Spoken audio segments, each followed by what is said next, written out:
রাদিয়াল্লাহু তাআলা আনহু নয়, প্রতিটা মানুষ ক্ষতিগ্রস্তের মধ্যে রয়েছে, সব মানুষ ক্ষতিগ্রস্তের মধ্যে রয়েছে, শুধু সেই মানুষগুলো বাদে। কোন মানুষগুলো? ইল্লাল্লাযীনা আমানু, যারা ঈমান এনেছে, ওয়া আমিলুস সলিহাত, এবং আমলে সলেহ করেছে, ভালো কাজ করেছে, তারপরে ওয়া তাওয়াসাউ বিল হক, এবং হকের নির্দেশ দিয়েছে, এবং কি করেছে? ধৈর্যের উপদেশ দিয়েছে। এই চারটা কাজ যারা করেছে তারা ক্ষতিগ্রস্ত থেকে বেঁচে গেছে। ঈমানের বিষয়ে আমরা সবাই জানি না? জানি না? জানি না? জানি না? ঈমান আমাদের আছে না নাই? আল্লাহর প্রতি ঈমান আছে না নাই? ওয়া মিনান নাসি মান ইয়াকুলু আমান্না বিল্লাহি ওয়া বিল ইয়াউমিল আখির ওয়া মা হুম বিমুমিনিন। আমার আল্লাহ বলছেন, মানুষের মধ্যে এমন অনেক লোক আছে যারা বলে আমরা ঈমান এনেছি আল্লাহর প্রতি এবং পরকালের প্রতি, কিন্তু আদতে তারা ঈমানদার নয়, তারা মুনাফিকি করে, নেফাকি করে, ওরা ঈমানদার হতে পারে নাই, এটা থেকে তারা বিমুখ হয়ে আছে। এখন বলেন, আমরা বলি ঈমানদার, আর আল্লাহ বলে, ওরা মুখে বলে, আসলে বাস্তবতায় নাই। কার কথা সত্য, আমাদের না আল্লাহর? কার কথা সত্য? আল্লাহর কথা সত্য, 100% সত্য, দিবালোকের মতো সত্য, রাতের অন্ধকার যেমন আছে তেমন সত্য, এই পৃথিবী যেমন আছে এটা যেমন সত্য তেমন সত্য, সূর্য আছে, চন্দ্র আছে, এটা যেমন সত্য তেমন সত্য আল্লাহর কোরআনের কথা। আল্লাহ বললেন, মানুষের মধ্যে এমন অনেক লোক আছে যারা মুখে বলে আমরা আল্লাহকে বিশ্বাস করি, পরকালকে বিশ্বাস করি, অথচ তারা মুখে বিশ্বাস করে, মুখে বলে, অন্তরে বিশ্বাস করে না, বিশ্বাস পোষণ করে না। এখন চিন্তা করে দেখেন, আল্লাহর প্রতি ঈমান আনার পরে দ্বিতীয়তম কাজ কোনটা? হ্যাঁ হ্যাঁ, দুই একজন মনে করছে বলবো না, বলবো না, জোরে বলেন কোনটা? আরো জোরে কোনটা? এরা আওয়াজ দিলি আগামীতে স্লোগান দেয়া যাবে। সব দলেরই দেখা হলো, সব দলেরই দেখা হলো, কেমন করে চালায় দেশ, আগামীতে চাই যে দেখতে দাড়ি টুপির বাংলাদেশ, আগামীতে চাই যে দেখতে আল কোরআনের বাংলাদেশ। এমন নেতা চাই যে দেশে দুঃখ সবার বোঝে, গরিব দুঃখীর বাড়ি বাড়ি দুঃখ কষ্ট খোঁজে রে, দুঃখ কষ্ট খোঁজে। এমন নেতা চাই যে দেশে দুঃখ সবার বোঝে, গরিব দুঃখীর বাড়ি বাড়ি দুঃখ কষ্ট খোঁজে রে, দুঃখ কষ্ট খোঁজে। সব অধিকার ফিরিয়ে দিয়ে, সব অধিকার ফিরিয়ে দিয়ে আনবে দেশে খুশির লেশ, আগামীতে চাই যে দেখতে দাড়ি টুপির বাংলাদেশ, আগামীতে চাই যে দেখতে আল কোরআনের বাংলাদেশ। দুর্নীতি আর চাঁদাবাজি ভাই চলবে না এই দেশে, রুখে দিতে হবে তাদের, আসলে ফ্যাসিস্ট বেশে রে, আসলে ফ্যাসিস্ট বেশে। দুর্নীতি আর চাঁদাবাজি ভাই চলবে না এই দেশে, রুখে দিতে হবে তাদের, আসলে ফ্যাসিস্ট বেশে রে, আসলে ফ্যাসিস্ট বেশে। ভুলের পথে থাকলে অটল, ভুলের পথে থাকলে অটল, এহ পরকাল হবে শেষ, আগামীতে চাই যে দেখতে দাড়ি টুপির বাংলাদেশ, আগামীতে চাই যে দেখতে আল কোরআনের বাংলাদেশ। ভ্রান্ত মতে বাতিল পথে শান্তি খোঁজে যারা, রবের ভাষায় চোখ থাকিতে অন্ধ বধির তারা রে, অন্ধ বধির তারা। ভ্রান্ত মতে বাতিল পথে শান্তি খোঁজে যারা, রবের ভাষায় চোখ থাকিতে অন্ধ বধির তারা রে, অন্ধ বধির তারা। ভুলের পথে চললে আইন আল কোরআনের, চললে আইন আল কোরআনের, তবে দেশটা চলবে বেশ, আগামীতে চাই যে দেখতে দাড়ি টুপির বাংলাদেশ, আগামীতে চাই যে দেখতে আল কোরআনের বাংলাদেশ। সব দলেরই দেখা হলো, সব দলেরই দেখা হলো, কেমন করে চালায় দেশ, আগামীতে চাই যে দেখতে দাড়ি টুপির বাংলাদেশ, আগামীতে চাই যে দেখতে আল কোরআনের বাংলাদেশ। চান আপনারা আগামীর দিন এই বাংলার জমিনে, আল্লাহর জমিনে, এই বাংলাদেশের মাটিতে কোরআনের আইন কায়েম হোক, এবং সেই কায়েম করার জন্য যদি আমাদেরকে রাজপথে থাকতে হয়, রাজি কারা কারা একটু দেখতে চায়?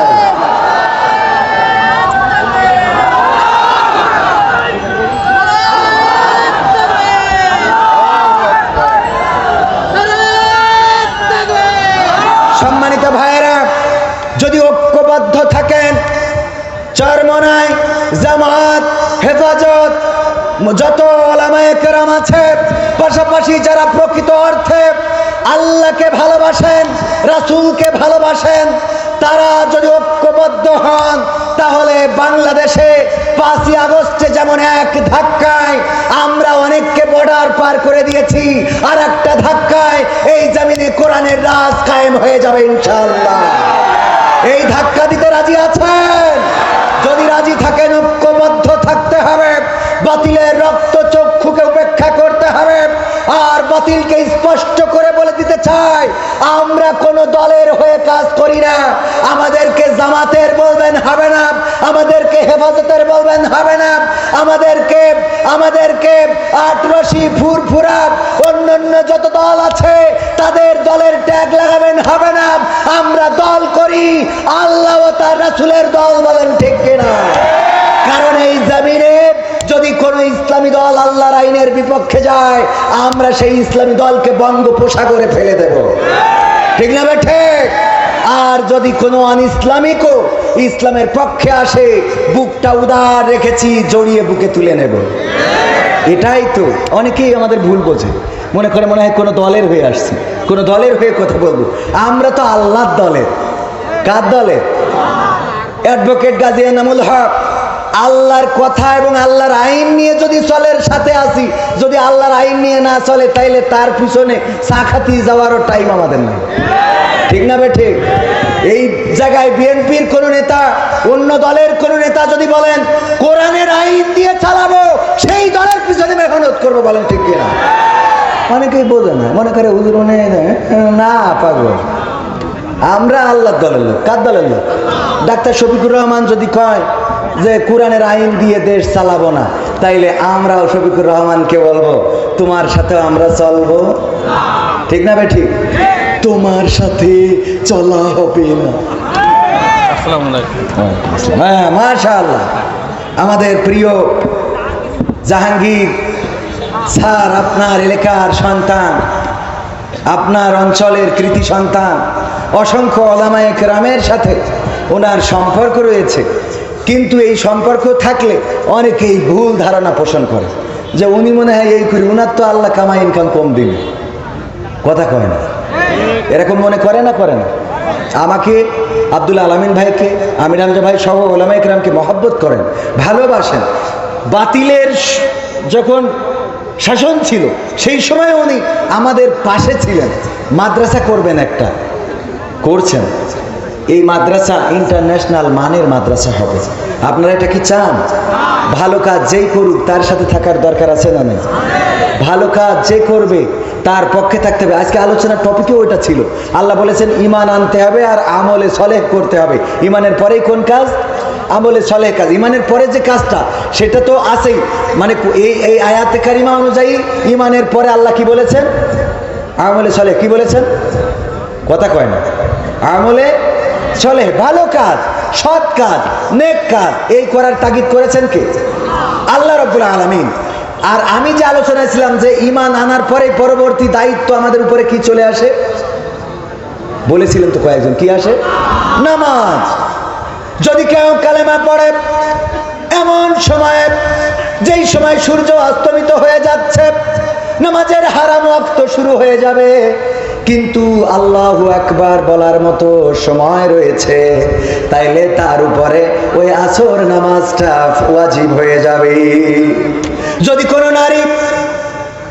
কোনো নারী পবিত্র হওয়ার আগে এমন সময় পবিত্র হলেন যেই সময় সূর্য অস্তমিত হতে যাচ্ছে, আল্লাহু আকবার বলার মতো একটু সুযোগ আছে, ওই সময়ও যদি পবিত্র হয়ে যায় তবুও তার ওই ওয়াক্তের নামাজটা পড়ে নিতে হবে। ও আমার ভাইরা, এই জন্য ঈমানের পরে নামাজ। আমি যেটা বলছিলাম, আল্লাহর প্রতি যদি আমাদের ঈমান থাকে, পরকালের প্রতি যদি আমাদের ঈমান থাকে, পুলসিরাতের প্রতি যদি আমাদের ঈমান থাকে, কবরের প্রতি যদি আমাদের ঈমান থাকে, গায়েবের প্রতি যদি আমাদের বিশ্বাস থাকে, তাইলে আজান হওয়ার পরে কেমন করে আপনি চায়ের দোকানে বসে থাকেন, আজান হওয়ার পরে কেমন করে কম্বলটা টেনে নিয়ে আবার ঘুমিয়ে ঘুমিয়ে পড়েন, আজান হওয়ার পরে মসজিদে না যেয়ে কেমন করে আপনি আপনার ব্যক্তিগত কাজে ব্যস্ত থাকেন। যদি আল্লাহর প্রতি বিশ্বাস থাকতো তাইলে আপনি আজান হয়ে গেলে নামাজ না পড়া পর্যন্ত শরীরের মধ্যে অশান্তি কাজ করতে, বলেন ঠিক কিনা? তাহলে কি আমাদের ইমানটা ঠিক আছে? তার মানে আল্লাহ বলেছে তাদের কথা যারা বলে আমরা বিশ্বাস করেছি, আমরা ঈমান এনেছি, আল্লাহর প্রতি এবং পরকালের প্রতি বিশ্বাস যদি করে থাকতো তাইলে নামাজ পড়তো, রোজা রাখতো। রোজার মাস আসলে গ্যাস্ট্রিক শুরু হয় এমন আল্লাহর বান্দা আছে না নাই? ওরে বাবা, ওর রোগ যত আছে 11 মাস হয় না, রোজার মাসে শুরু হয়। আবার এখন কিছু মুসাল্লিয়ানে কেরাম আছে, ও দুনিয়ার সব কাজ করে বেড়ায়, আইল কেটে তুলোধুনা করে দিচ্ছে, আর মসজিদে আসলে চেয়ারে না বসলে নামাজ পড়তে পারে না। এরম আল্লাহর বান্দা আছে না নাই? ও সব করে বেড়াচ্ছে, এমন কি দেখলাম বাচ্চাও হয়, কথা কয় না, সব হয়। বাচ্চা হয় মানে তো খারাপ কথা না, তো আবার কি?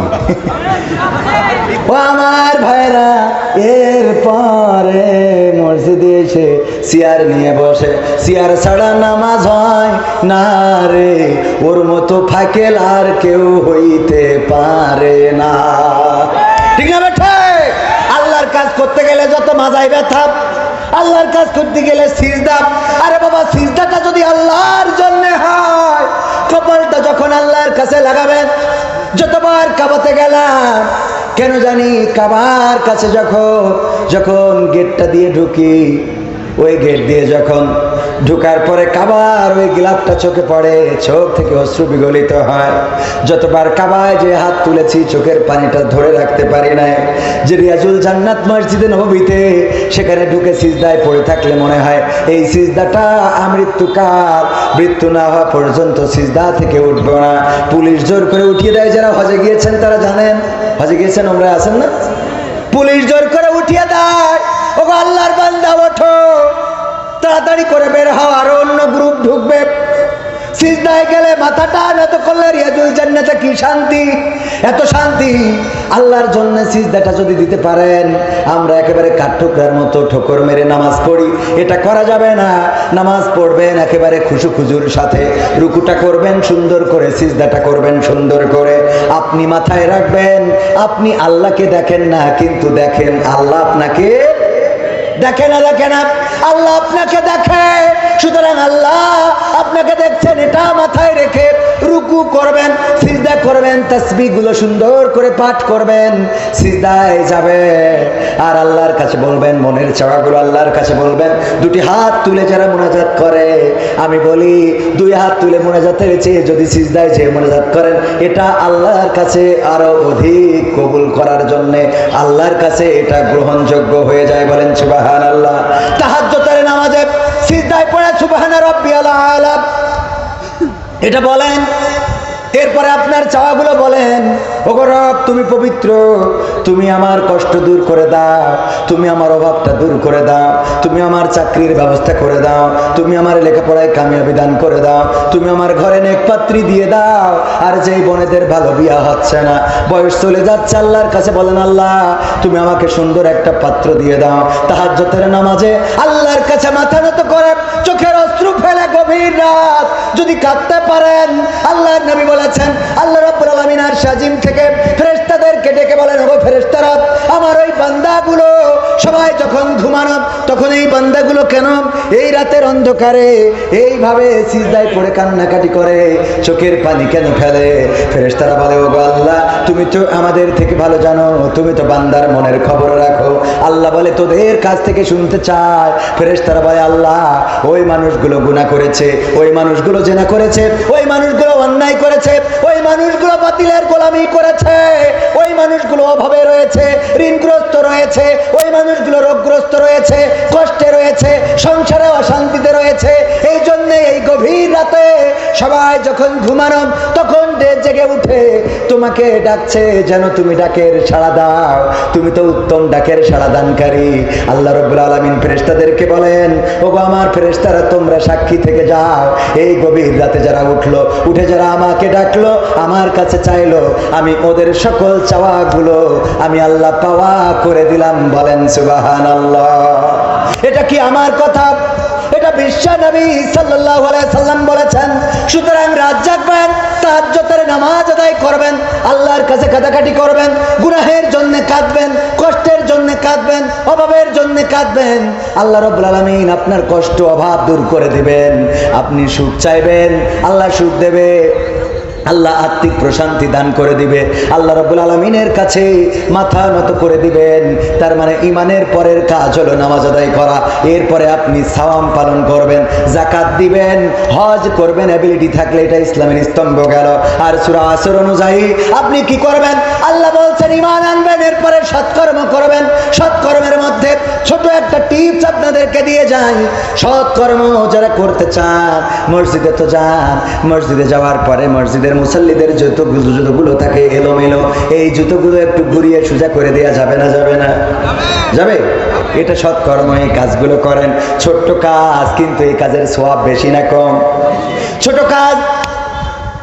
আমার স্যার বলেন, সেই দিন তুমি মনে করবা তুমি অহংকারী নও, যেই দিন তুমি ফকিরকে সালাম দিতে পারবা। কি করবা? ফকিরকে আমরা সালাম দিই, বরং ফকির সালাম দিলে আর আমারও তো এমনি মিজাজ খারাপ হয় ফকির দেখলে। কারণ এখন বেশিরভাগ ফকির ফকিরই না, বেশিরভাগ ফকির ফকিরই না। ফকিরকে সালাম দিবেন, অহংকার কমে যাবে। মসজিদের জুতা জোড়াটা সোজা করবেন, মানুষের সাথে ভালো আচরণ করবেন। বাজারে যাওয়ার পরে আমরা ভালো তরকারিগুলো কিনি, কিন্তু দেখবেন অনেক সময় অসহায় গরিব মানুষ, বাড়িতে একটা পেঁপে গাছ ছিল, বুড়ো মানুষ, বুড়ি বলেছে আমার তো ওষুধটা নাই, দেখো ওই পেঁপে দুইটা পেড়ে নিয়ে যে বিক্রি করতে পারো কিনা, যদি বিক্রি করতে পারো তাইলে আমার ওষুধটা কিনে আইনো। এই বুড়ির কথা চিন্তা করে বুড়ো মানুষটা গাছে থাকা কয়টা 3টা 4টা পেঁপে নিয়ে যে বসে আছে। আরে বুড়ো মানুষটা মলিন মুখে দাঁড়িয়ে থাকে, বসে থাকে, ওই পেঁপেটাকেও কিনতে চায় না। যেই দোকানে তরকারি বেশি সেই দোকানে কাস্টমার বেশি। আর এই অসহায় মানবিক এই কাজগুলো, অসহায় মানুষটার এই মানবিক কাজগুলো করতে চায় না।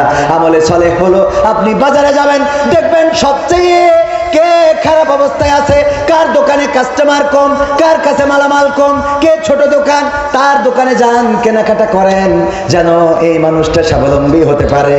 আপনি ওই পেঁপেটা যদি কিনে আনেন, হয়তো ওই পেঁপেটার মধ্যে বাড়ি বুড়িটার ওষুধ কেনার পয়সা রয়েছে, এই কাজটার জন্য পেঁপেটাও কিনা হইল, আর সোয়াব দিয়ে দিবেন কে?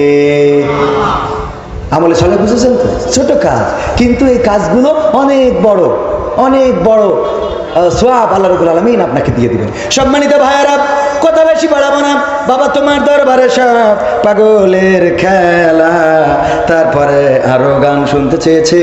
ওই সময় বিপদে যখন ছিলাম তখন একটা গান লিখেছিলাম, কিন্তু সেই গানটা ওই সময় গাতে দিত না, একবার গাইছিলাম, গাওয়ার পরে জুতো থুয়ে পালাতি হয়েছিল। বলেন সুবহানাল্লাহ। হ্যাঁ, গণতন্ত্র চিনি না আমি, জানি না গণতন্ত্র, গণতন্ত্র দেখিনি আমি, শুনেছি গণতন্ত্র। এরা এটা ছিল না, কথা কয় না। গণতন্ত্র চিনি না আমি, জানি না গণতন্ত্র, গণতন্ত্র দেখিনি আমি, শুনেছি গণতন্ত্র, গণতন্ত্র চিনি না আমি, জানি না গণতন্ত্র, গণতন্ত্র দেখিনি আমি। হ্যাঁ, ও তো মাথায় আছে, টেনশন করার দরকার নেই। শুনেছি গণতন্ত্র, শুনেছিলাম আমি বাংলাদেশে গণতান্ত্রিক রাজা, যখন যারে মনে চেয়েছিল ধরে দিয়েছিল সাজা। ঠিক না বেঠে? শুনেছিলাম আমি বাংলাদেশে গণতান্ত্রিক রাজা, যখন যারে মনে চেয়েছিল ধরে দিয়েছিল সাজা। কাউকে দিয়েছিল ফাঁসির দণ্ড, রেখেছিল আয়না ঘরে, কাউকে আবার লাশ বানিয়ে ভাসিয়েছিল সাগরে। কাউকে দিয়েছে ফাঁসির দণ্ড, রেখেছে আয়না ঘরে, কাউকে আবার লাশ বানিয়ে ভাসিয়েছে সাগরে। করেছে এসব কিসের জোরে, ছিল কি দাদার মন্ত্র? কেমন গণতন্ত্র ছিল, কেমন গণতন্ত্র, গণতন্ত্রের আড়ালে ছিল মোদির ষড়যন্ত্র। কেমন গণতন্ত্র ছিল, কেমন গণতন্ত্র, গণতন্ত্রের আড়ালে ছিল দাদার ষড়যন্ত্র। শুনেছি আগে নির্বাচনে লাগতো টাকার নোট, দেখেছি আমরা ভোট করিতে লাগেনি কোন ভোট। লেগেছে বলেন? ভোট তো লাগেনি, এমন অবস্থা ছিল। এক মুরব্বী ফজরের নামাজ পড়ে ভোটের মাঠে গিয়েছে।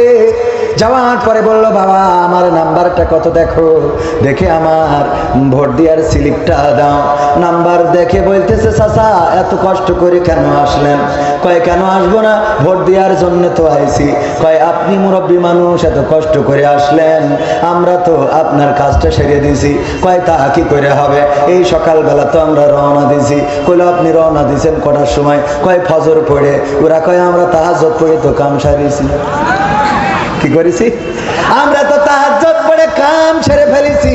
ওগো চাচা আপনার কষ্ট করে আসা লাগবে না, আপনার কষ্ট আমাদের সহ্য হয় না, এই জন্য আগে আমরা তাহাজ্জুদ পড়ে ওই রাত্রি উঠে কাম সারিয়েছি, আপনি যাইতে পারেন। চলে যাচ্ছে, আবার ডাক দিয়ে বলে, চাচা গো আর একটা কথা শোনেন, চাষিরে জন্য আবার কষ্ট করে পাঠায়েন না।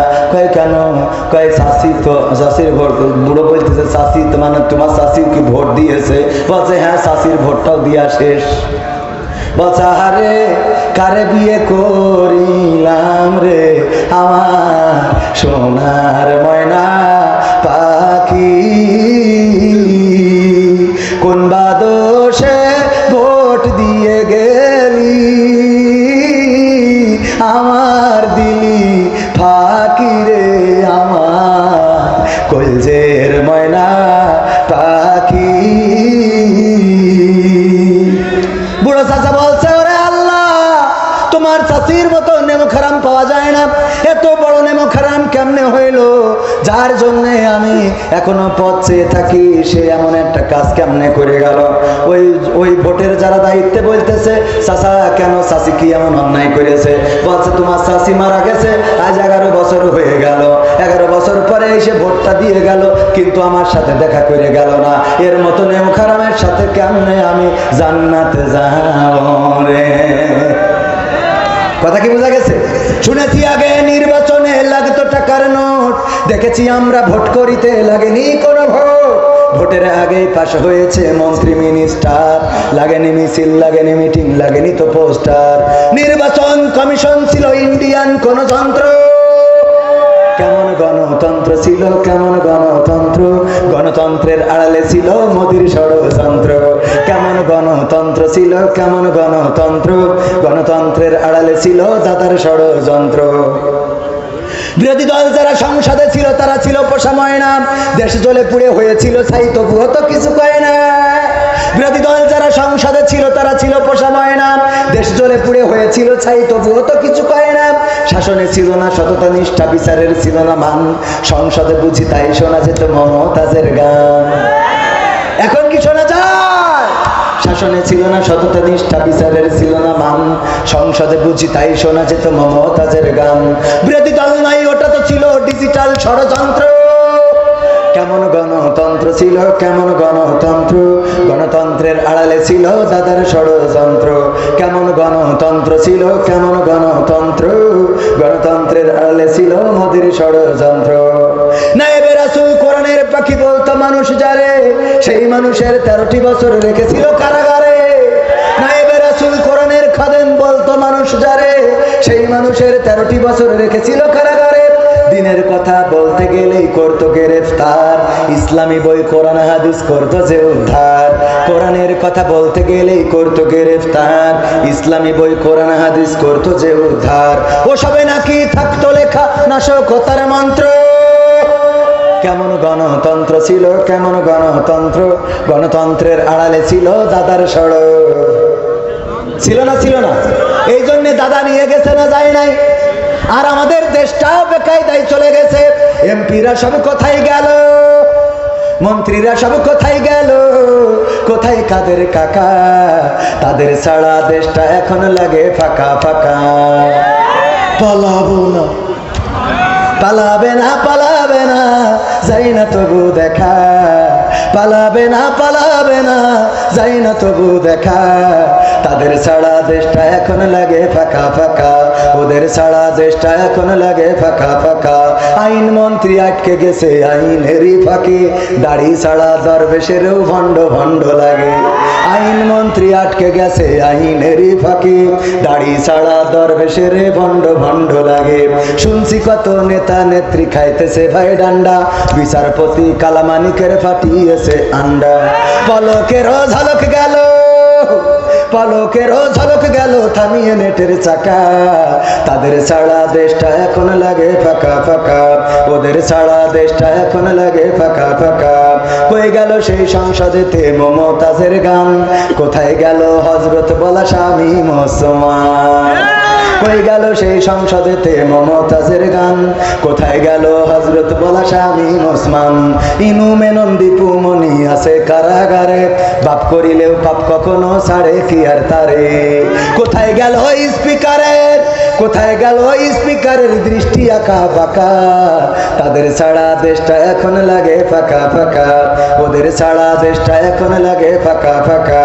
কোথায় গেল ব্যারিস্টার, কোথায় গেল আরাফাত আর ব্যারিস্টার সুমন?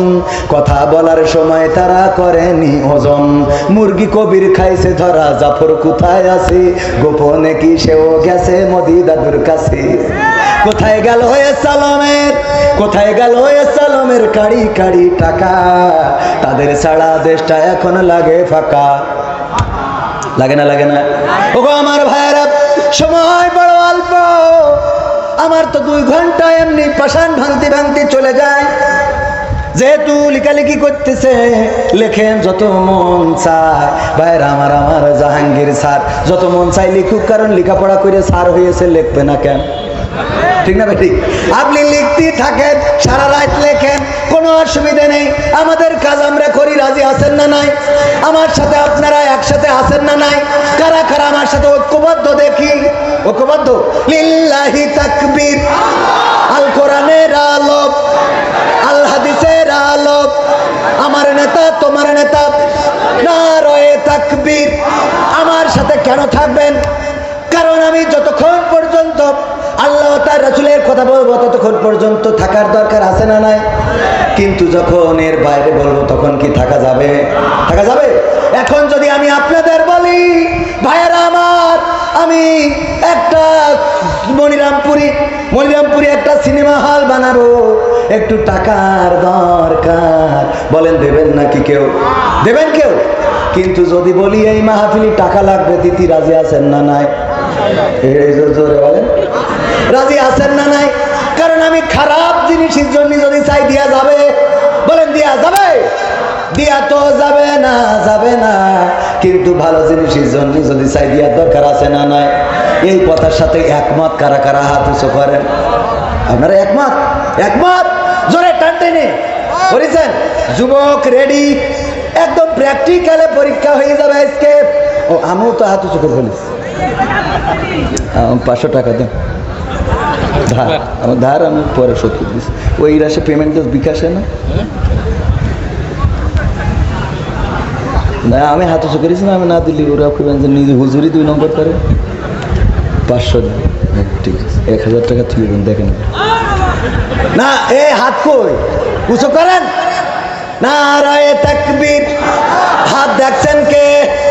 আল্লাহ। আমার পকেটে নেই বলে আর একজনের পকেটে ধার নিয়েছি, পরে আমি দিয়ে দেব। বাম হাতটা নামান, ডান হাতটা একটু নাড়ান, মুট করেন, ছাড়েন, মুট করেন, ছাড়েন, মুট করেন। আর ছাড়ার দরকার নেই। এবার নিজের পকেটে টাকা না থাকলে পাশের ডাই ঢুকান, তাও ঢুকান। যুবকরা তাড়াতাড়ি ঢোকেন। পকেটে যা আছে 1000, 2000, 5000, 10000 যা আছে আগে পকেটেরটা দেন। আর এখানে গণ্যমান্য ব্যক্তিবর্গ যারা আছেন, 5000, 10000 যুবকেরা সিনেমা হল বানাই নাই, পরিমণিরা নিয়ে আসে নাই, মনির খান, শাহরুখ খান, সালমান খান এদেরকে আনে নাই, এনে এসেছেন কোরআনে, নিয়ে এসেছেন কোরআনের খাদেম যারা। ও আমার ভাইয়েরা, আমি ব্যক্তিগতভাবে 500 টাকা দিয়ে শুরু করলাম। আপনারা 500, 1000, 2000, সভাপতি সাহেব 1000 দিলে কেমনে হবে? দেন ওই 500 দিন। আর আছে কয় হাজার, 1500 টাকা সভাপতি সাহেব করলেন, দেন। আল্লাহ বাড়িয়ে দাও সম্মান। 10,000 দেওয়ার মতো কেউ আছেন?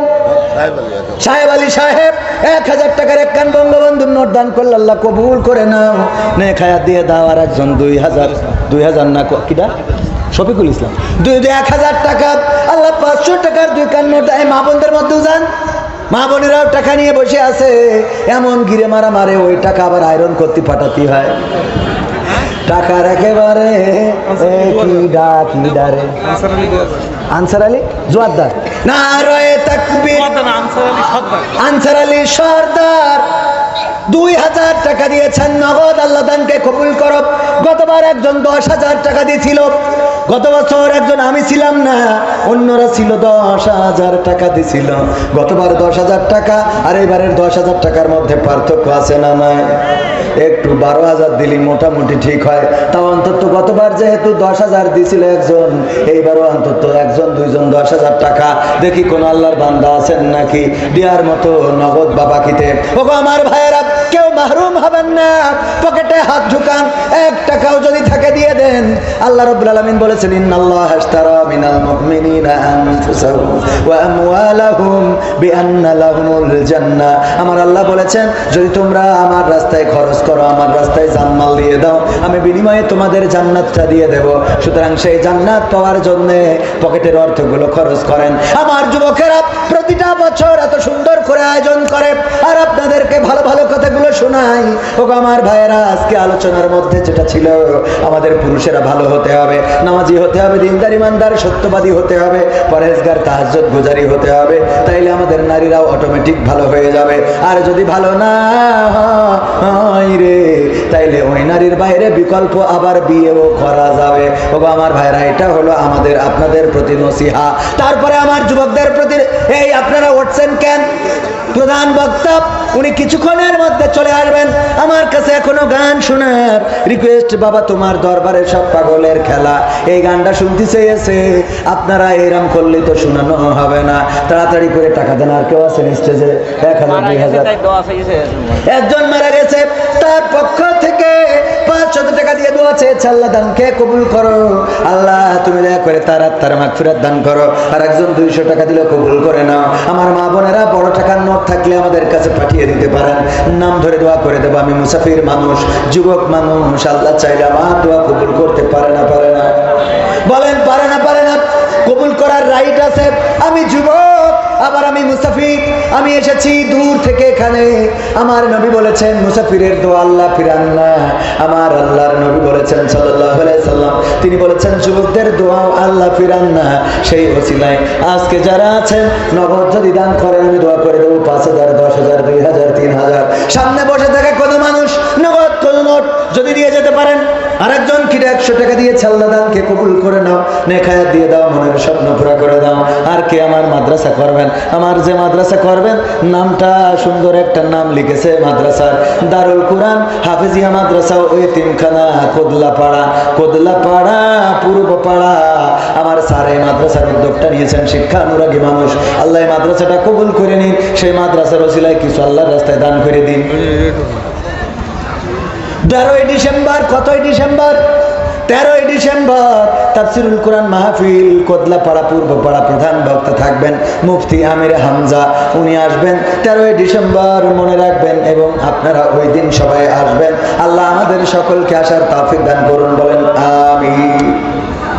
কেউ আর দেবেন 2,000 1,000 আমার হাতে। গণ্যমান্য ব্যক্তিবর্গ, স্টেজে যারা আছেন, সামনে যারা আছেন, আল্লাহর রাস্তায় দান করলে আল্লাহ নিয়ামত বাড়িয়ে দিবেন। আল্লাহর রাস্তায় খরচ করলে আল্লাহ নিয়ামত বাড়িয়ে দিবেন। আল্লাহর রাস্তায় খরচ করার জন্য আল্লাহ নানান ভাবে তাগিদ করেছেন। সূরা আল-বাকারার প্রথম দিকে আল্লাহ বলেছেন, যারা রিজিক থেকে ব্যয় করে, যালিকাল কিতাবুল লা রাইবা ফিহি হুদাল লিল মুত্তাকিন আল্লাযীনা ইউমিনুনা বিল গায়ব ওয়া ইউকিমুনাস সালাতা ওয়া মিম্মা রাযাকনাহুম ইউনফিকুন। আমার সাহেব আলী ভাইজান মায়ের জন্য দোয়া আছে, আবার 1,000 টাকা দান করেছেন। মা জননী যাদের নাই রে, তারাই জানে কি সম্পদটারে হারাইছে। ওগো আল্লাহ, যাদের মা নাই, আল্লাহ আমার সাহেব আলী ভাইজানের মায়ের কবরটারে জান্নাতের বাগান বানায় দাও। পাশাপাশি যাদের মা নাই, তাদের মায়ের কবর জান্নাতের টুকরায় পরিণত করে দাও। যাদের বাবা নাই, আল্লাহ বাবার কবরটারে জান্নাতের বাগান বানায় দাও। কোন মাটিতে তৈরি রে তুই মা, কোন মাটিতে তৈরি রে তুই মা, কোন মাটিতে তৈরি রে তুই মা, কোন মাটিতে তৈরি রে তুই মা। কত কষ্ট দিলাম তোরে আমি সারা জীবন ধরে, অবধ ছেলে বলে তবু, অবধ ছেলে বলে তবু করলি রে ক্ষমা। কোন মাটিতে তৈরি রে তুই মা, কোন মাটিতে তৈরি রে তুই মা, কোন মাটিতে তৈরি রে তুই মা, কোন মাটিতে তৈরি রে তুই মা। মাটির মতো সহ্য করার প্রবল ক্ষমতা, তবু তোর ঠোঁটে ঝরে মায়ের মমতা। মাটির মতো সহ্য করার প্রবল ক্ষমতা, তবু তোর ঠোঁটে ঝরে মায়ের মমতা। তিন ভুবনের স্বর্গ শুধু, তিন ভুবনের স্বর্গ শুধু তুই তো আমার মা। অবধ ছেলে বলে তবু করলি রে ক্ষমা। কোন মাটিতে তৈরি রে তুই মা, কোন মাটিতে তৈরি রে তুই মা। এর জন্য কি গান গেয়েও শান্তি আছে? আকরাম হোসেন পিতামাতার জন্য দোয়া আছে, 1000 টাকা করলো দেন।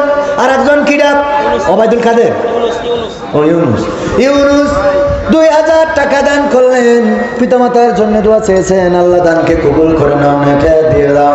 আল্লাহ পিতামাতা, দাদা দাদি, নানা নানি, আপনজন যারা কবর দেশের বাসিন্দা, আল্লাহ কবর গুলো রিয়াজুল জান্নাতে পরিণত করে দাও, বলেন আমিন।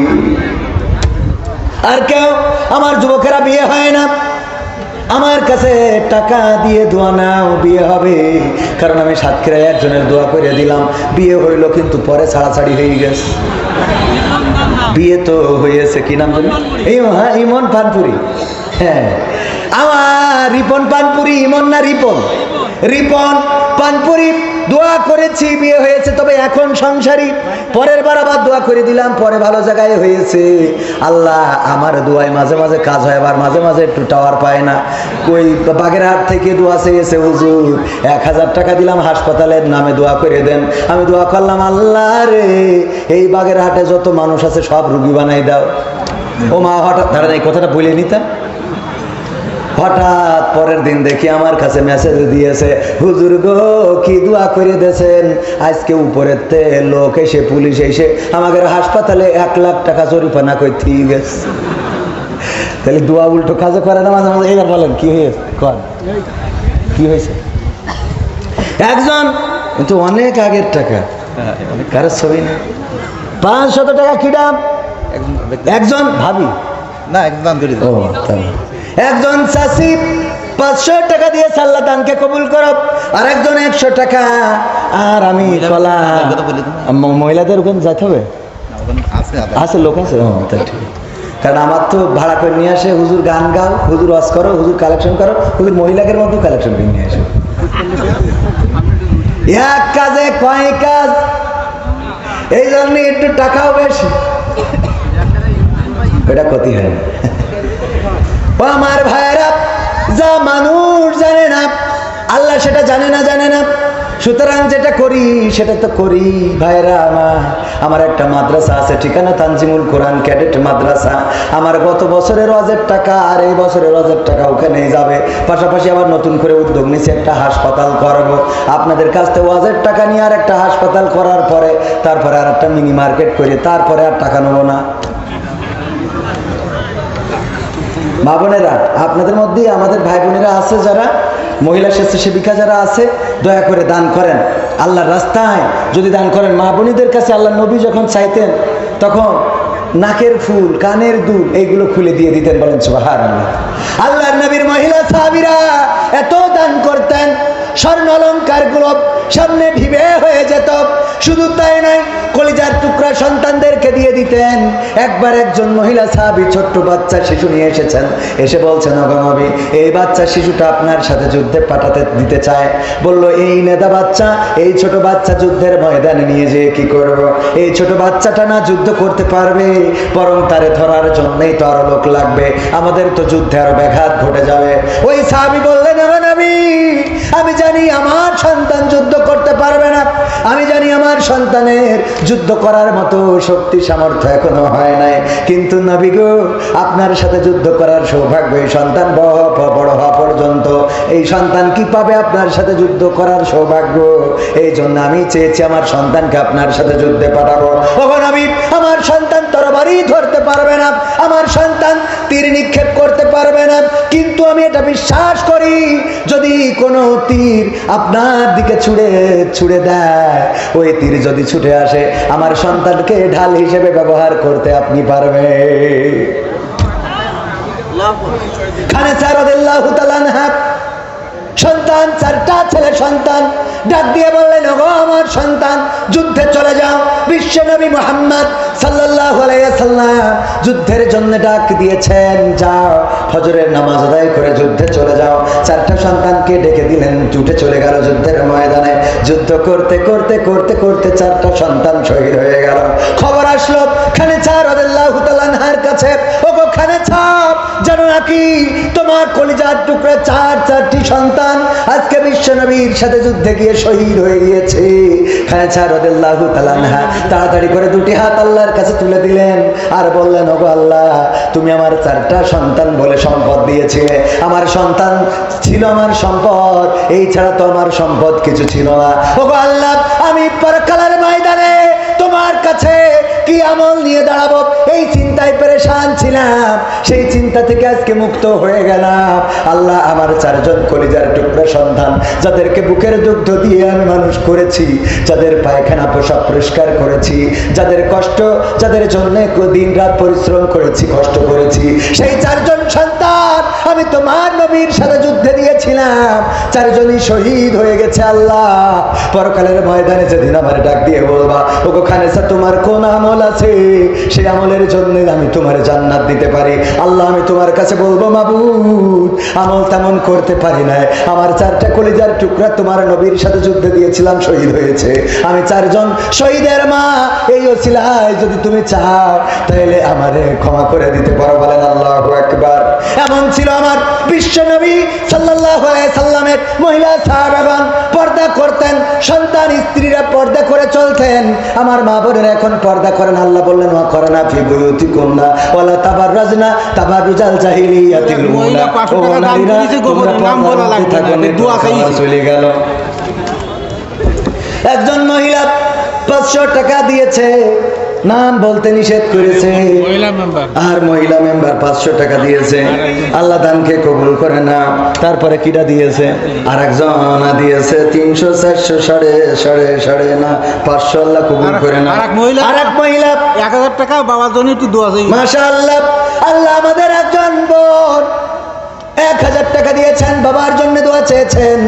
মা বোনেরা জানে বাবা কি জিনিস, যেদিন বিয়ে দেয় মা হাও মাও করে কাঁদে, কিন্তু বাবা হাও মাও করে কাঁদতে পারে না।